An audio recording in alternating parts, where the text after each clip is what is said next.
যে এই বাংলাদেশ সেনাবাহিনী গত সরকারের সময় বা গত বছর জুলাই আগস্টে যখন কথায় কথায় শোনা যেত স্যাংশনের কথা আমেরিকার, বিশেষ করে স্টেট ডিপার্টমেন্টে এটি বলা হতো, সেনাবাহিনীকে, র্যাবকে, বিজিবিকে কিংবা বাংলাদেশের সরকারকে, মন্ত্রীকে একটু হলেই ধমক দেওয়া হইতো যে এই স্যাংশন হবে, নিষেধাজ্ঞা দেওয়া হবে।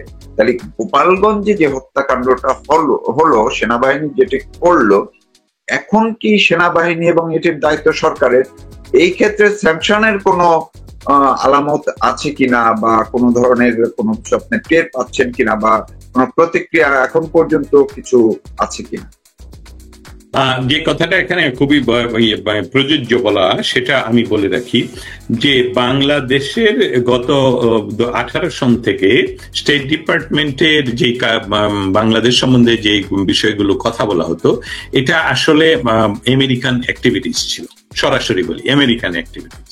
কারণ সেখানে প্রশ্ন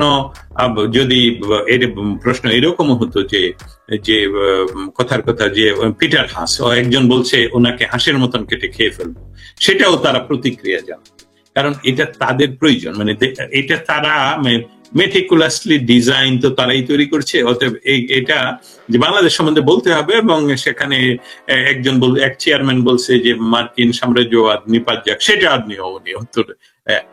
এখন ঘটনা হলো এই সরকার তো হলো স্থিতি অবস্থায়, জনপ্রিয় ট্রাম্প প্রশাসন, Trump is very popular in America. ট্রাম্পের একটা প্রশংসা করতেই হবে, উনি যে কথা বলেন মুখে সেই কথাটা উনি করেন। উনি কিন্তু ক্ষোভ প্রকাশ করছেন পুটিনের উপর যে আমি বিশ্বাস করেছিলাম আপনার সাথে আমি 7 দিনে করে বলবো, শান্তি করে বলবো, কিন্তু পুটিন তো player, Putin is a Jio political player এবং শক্তিশালী প্লেয়ার এবং পরীক্ষিত, মানে যেটাকে বলে স্কিল। সেইখানে এই জনপ্রিয় প্রেসিডেন্ট, ওনাদের অবস্থান কিন্তু বাংলাদেশ নিয়ে স্থিতিশীল অন্য একটা কারণে, সেটা বলি তাদের এটা প্রজেক্ট ছিল না, এটা এই সরকারের প্রজেক্ট নয়। তবে আমেরিকার যে বিষয়টা নিয়ে আমি তুলে ধরতে চাই, আমেরিকার বিষয়টা হলো আমেরিকা কখনোই ব্যক্তিগত ভাবে আমার সাথে সম্পর্ক ভালো নাই বলে রেজিম চেঞ্জে যায় না। They have project for 30 years, it's a minimum. এই 30 years, আজ থেকে 30 years পরে ওই অঞ্চলে কি দেখতে চাই, এইটা কিন্তু কোনো প্রেসিডেন্ট এসে সরাতে পারে না, চেঞ্জ করতে পারে না। এর কারণ হলো তাহলে তাদের এই 30 বছরের ইনভেস্টমেন্ট তো নষ্ট হয়ে যায়, তাই না?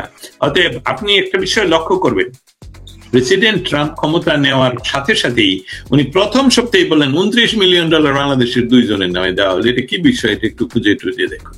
তো সেই সময় পর্যন্ত কিন্তু প্রেসিডেন্ট ট্রাম্পকে ইন্দো প্যাসিফিক জোনে বাংলাদেশের এই যে বলা হয় যে ওয়ার্ল্ড ওয়াইড প্লেয়ার ডক্টর ইউনুসকে কারা বসেছে, কেন বসেছে, সেটা তো ওনাকে ব্রিফ করা হয়নি ততক্ষণ পর্যন্ত।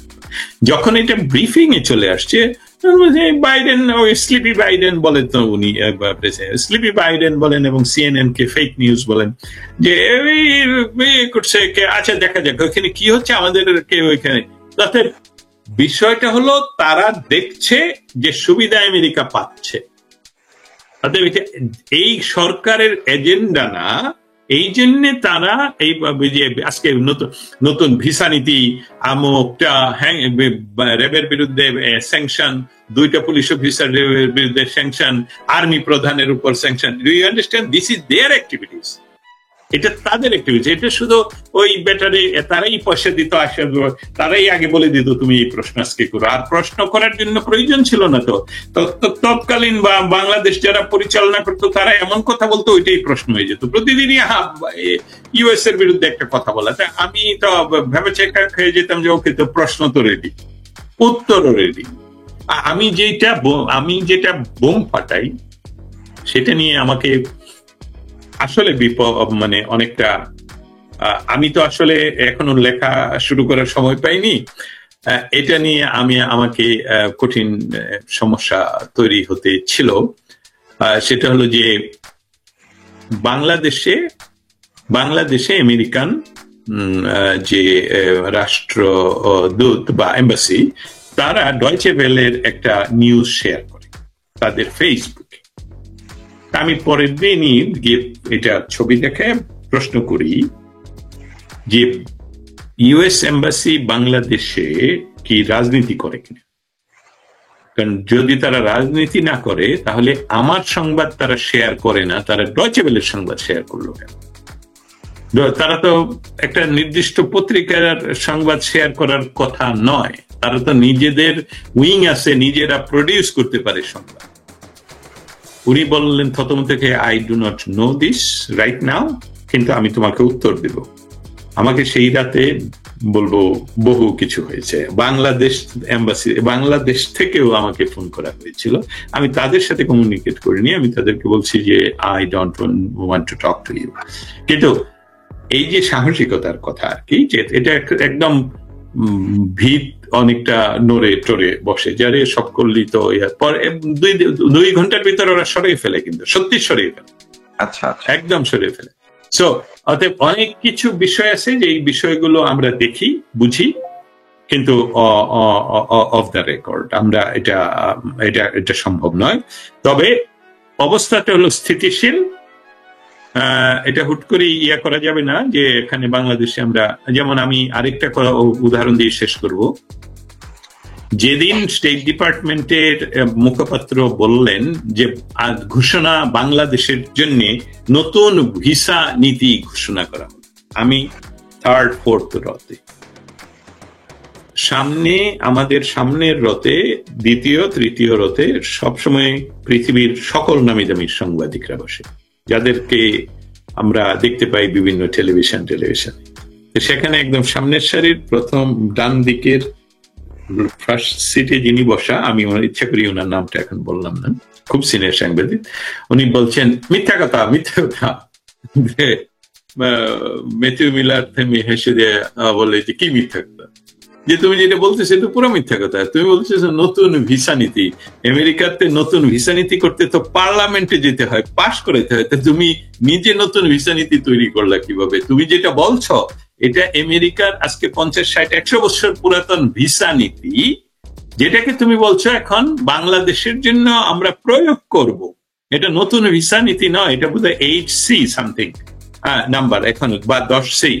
এটা হলো আমেরিকাতে যে কোনো ব্যক্তি, আপনি আমি যে কোনো ব্যক্তি আমেরিকাতে যে কোনো কাজের জন্য ভিসার আবেদন করবে, তাকে এই স্ক্রুটিনির ভিতর দিয়ে যেতে হবে। এই ভিসা যে এই ন্যাশনাল সিকিউরিটির জন্য সে কোনো ধরনের কিনা, মানে কোন ধরনের সিকিউরিটি রিস্ক আছে কিনা, এটা বলবৎ ফর এভরি টাইম। তুমি এখন যেটা করছো এটা জাস্ট এ পলিটিক্স, এটা বলছে লম্বা করে বলছে just a politics to pressurise Bangladesh, যে বাংলাদেশের জন্য নতুন ভিসা দিচ্ছে। দিস ইজ নট এ নতুন ভিসা দিচ্ছি। এই ধরনের খেলা হয়। হ্যাঁ, গোপালগঞ্জের ইস্যুটা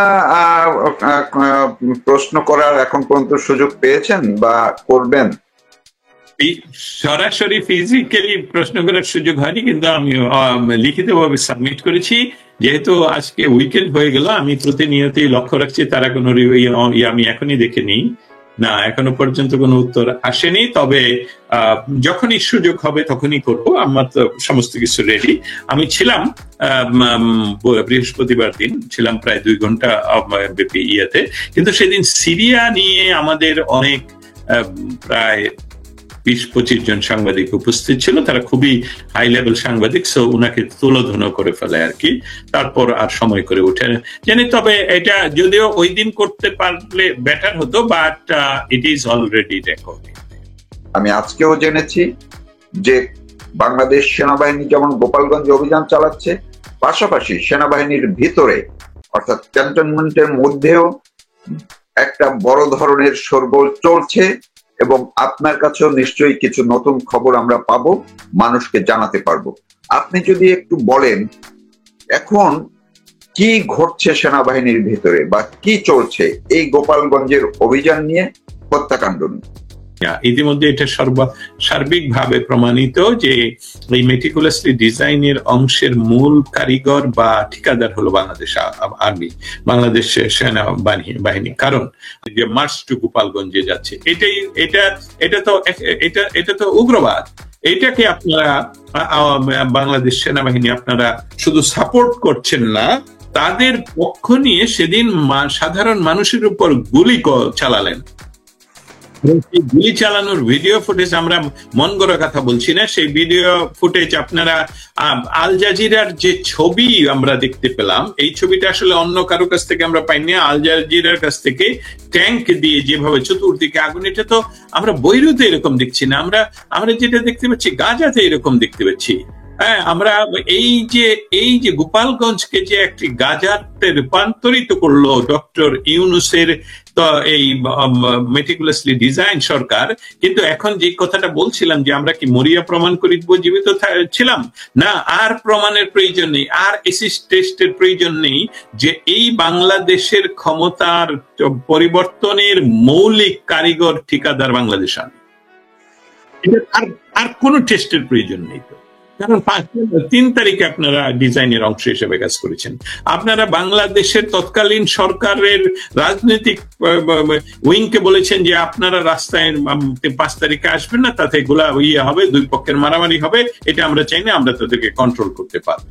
তারপরে তাদেরকে রাস্তায় ছেড়ে দিয়ে আপনি কি করলেন, সারা বাংলাদেশে আর্মি নামিয়ে দিয়ে সব একমাত্র প্রতিপক্ষ তৈরি করলেন আর কি আওয়ামী লীগ এবং ছাত্রলীগ, যুবলীগ, এবং তাদের বাড়িতে হানা দিচ্ছেন, তাদেরকে হত্যা করছেন, যেসবগুলোর হাজার হাজার ডকুমেন্ট আমাদের কাছে আছে।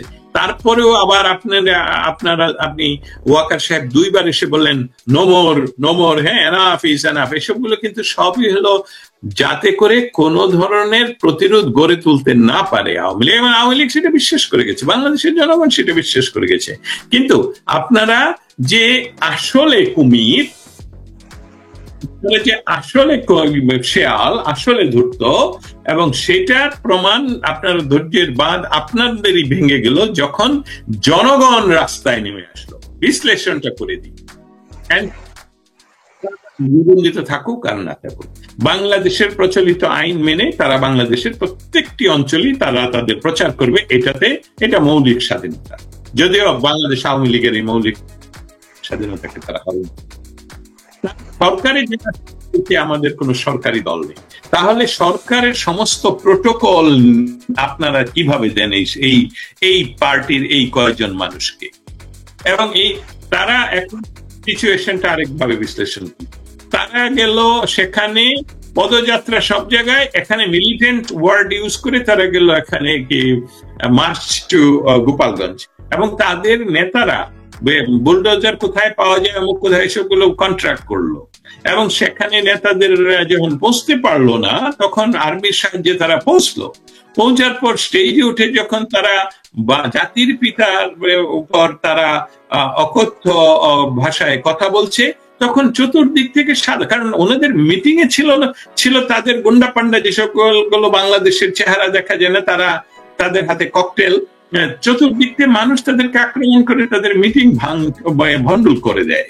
সেখানে কোথাও তো কোনো পুলিশকে আক্রমণ করতে দেখিনি, সেখানে তো কোনো আর্মিকে আক্রমণ করতে দেখিনি, সেখানে কোনো আর্মির সাথে তো সংঘর্ষ হয়নি। অতএব আর্মি কেন গুলি করবে? আপনারা না বলেছিলেন যে তারা ডিসিশন নিয়েছেন জনগণের উপর তারা গুলি করবেন না, তাহলে এরা কি জনগণ নয়? এই যে জনগণের উপর আর্মি গুলি করবে না, এখন তার গুলি করছে একটা নির্দিষ্ট গোষ্ঠীর উপর নির্দিষ্ট জায়গায় এবং চতুর্দিকে কভার করে।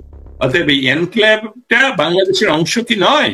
এখানে তো আসলে এটা গণহত্যা, এই গণহত্যা নতুন সময়ে এখন পৃথিবীব্যাপী এই গণহত্যা যে সেখানে সংগঠিত হচ্ছে, আমার আর আপনার এই মুহূর্তে শক্তি নেই সেখানকে প্রতিহত করার। একমাত্র শক্তি তারা জনগণ, যেমন জনগণ খুব ফুসে উঠেছে, সেখানে আর্মিকে সরাসরি নিয়োগ দেওয়া হলো। আর্মি এই ক্ষমতাটা পাকিস্তানি স্টাইলে ব্যবহার করছে, যে আমরা বঙ্গবন্ধুর নেতৃত্বে দেশ স্বাধীন হওয়ার পর বাংলাদেশ আর্মি 2 বার ক্ষমতা দখল করলো, কিন্তু জনগণের আন্দোলনে তারা থাকতে পারলো না, পাকিস্তানি স্টাইলে দেশ চালাতে পারলো না।